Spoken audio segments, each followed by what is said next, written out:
Hey BGC members, my name is Miss Michelle and I am the Director of Character and Leadership and Teen Programs here at the Boys and Girls Club of the Austin area.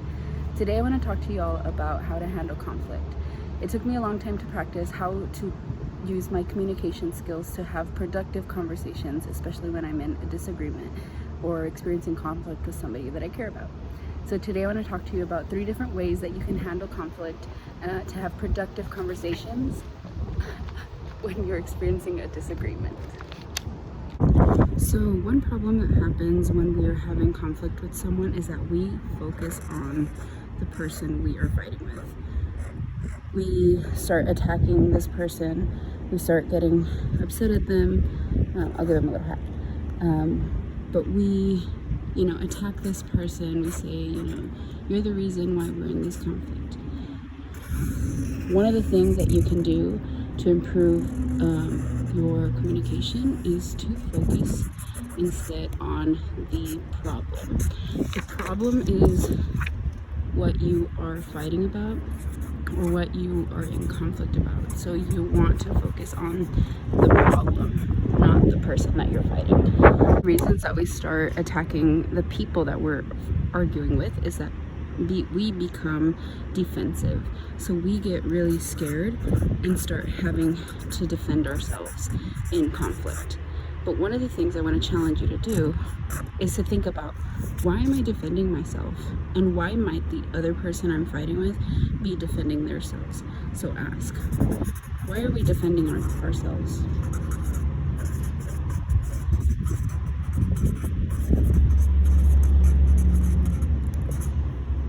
Think about, what have I said that is hurtful? What are people saying to me that is hurtful? And is this really about the problem, or is this personal?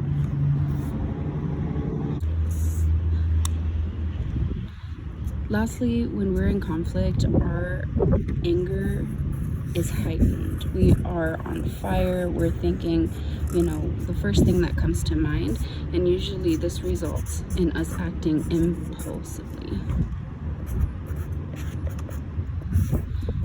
So acting out of impulse usually means that you're gonna get emotions like anger, hurt,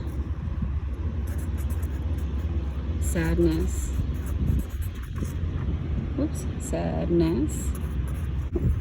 Instead, I want to challenge you to be responsible. So I learned this trick where you're being responsible.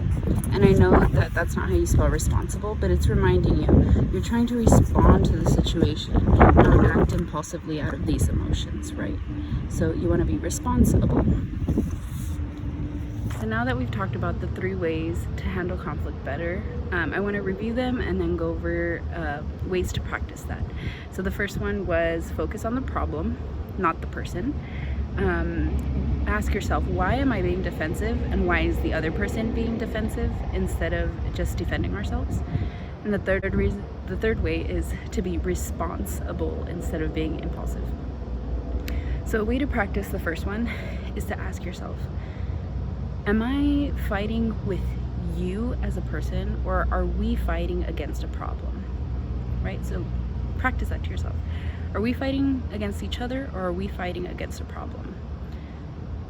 The second way to challenge the way that you handle conflict is to ask yourself, why are we defending ourselves? And why are you defending yourself? Not in a sarcastic way, but in a way to really understand where are they coming from, and to gain some empathy from where their hurt might be coming from.